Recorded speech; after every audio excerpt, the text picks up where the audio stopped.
नहीं, मेरे पास जो प्रस्ताव आएंगे तो मैं टेलीविज़न पे या मीडिया में डिस्कस नहीं करूँगा। कहीं आग होती है तभी धुआं उठता है।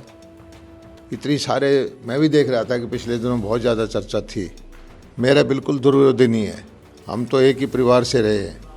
चौधरी बंसीलाल चौधरी सुरेंद्र सिंह के साथ काम किया है। चंद दिनों बाद जो है लोकसभा चुनाव और उसके चंद महीने बाद जो है हरियाणा में विधानसभा चुनाव होने वाले हैं। ऐसे में जो है हरियाणा की राजनीति काफ़ी गरमाई हुई है। बात करें कांग्रेस की दिग्गज किरण चौधरी की और खासकर भिवानी में फिर कृषि मंत्री जेपी दलाल की, जो दोनों भिवानी जिले से ताल्लुक़ रखते हैं।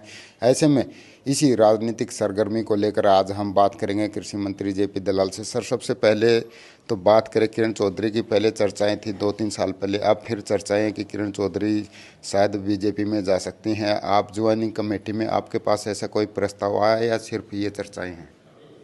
नहीं, मेरे पास जो प्रस्ताव आएंगे तो मैं टेलीविज़न पे या मीडिया में डिस्कस नहीं करूँगा। और जिसकी आप बात कर रहे हो तो आपको उनसे पूछना चाहिए।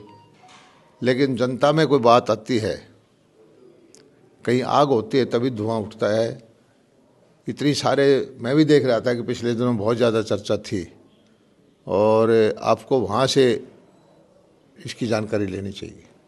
सर, बात करें अगर किरण चौधरी कांग्रेस बीजेपी में आती हैं कांग्रेस छोड़कर, तो बीजेपी में आप उनका स्वागत करेंगे या फिर उनका विरोध करेंगे, क्योंकि किरण चौधरी को आपका ध्रुव विरोधी माना जाता है? मेरा बिल्कुल दुर्विरोधी नहीं है। हम तो एक ही परिवार से रहे हैं।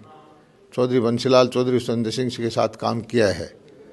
मुझे दिक्कत है तो ये है कि जो इस रास्ते पर वो चौधरी बंसीलाल सुरेंद्र सिंह चलते थे, विकास की धारा बहाते थे, भिवानी की जनता का ख्याल करते थे, वोट लेने के बावजूद भी उसने रास्ता बदल लिया। मुझे इस चीज़ की तकलीफ़ है।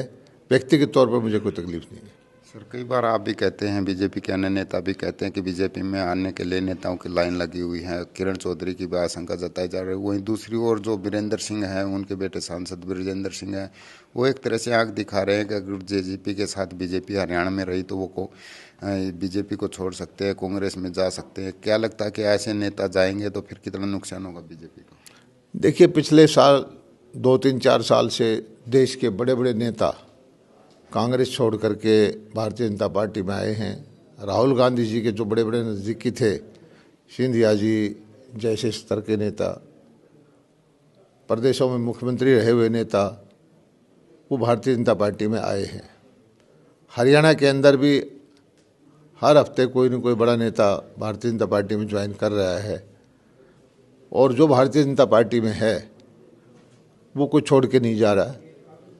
सभी यहीं रहेंगे। और उनको भी अच्छी तरह से मालूम है कि आज जनता जो है मोदी जी को चाहती है, जनता भारतीय जनता पार्टी को चाहती है। और इस वक्त जो भारत का डंका दुनिया में बज रहा है, विकास का, प्रगति का, तो उससे अलग कोई नहीं होना चाहता। सर, लोकसभा चुनाव आने वाले हैं। कई बार चर्चाएं होती है कि जेपी दलाल भी जो भिवानी महेंद्रगढ़ लोकसभा से जो प्रत्याशी हो सकते हैं। नहीं, मेरा ऐसा कोई विचार नहीं है। और भारतीय जनता पार्टी में किसकी क्या सोच है, कौन क्या मांगता है, ये मैटर नहीं करता। हमारा नेतृत्व जो है अपने आप सोच समझ करके कैंडिडेट देता है और ऐसे कैंडिडेट देता है जो जनता को एकदम से स्वीकार्य हो। ये थे कृषि मंत्री जेपी दलाल, जिन्होंने किरण चौधरी हो या फिर वीरेंद्र सिंह हो या फिर राजनीतिक हालात, उन पर अपनी राय रखी है, चर्चा की है। ऐसे में अब देखना होगा कि आने वाले समय में हरियाणा की राजनीति क्या करवट लेती है। लेकिन इतना आश्वस्त है कि कृषि मंत्री जेपी दलाल पूरी तरह से जो है आश्वस्त है कि इस बार फिर जो है बीजेपी की सरकार बनेगी और प्रधानमंत्री जो है नरेंद्र मोदी तीसरी बार बनेंगे। और कोई भी जो नेता बीजेपी छोड़ना नहीं चाहेगा इस मोदी लहर में, बल्कि बीजेपी में ही जो है दूसरे दलों के नेता आएंगे। हरियाणा तक के लिए अपने सहयोगी अमन के साथ जगबीर घनघस।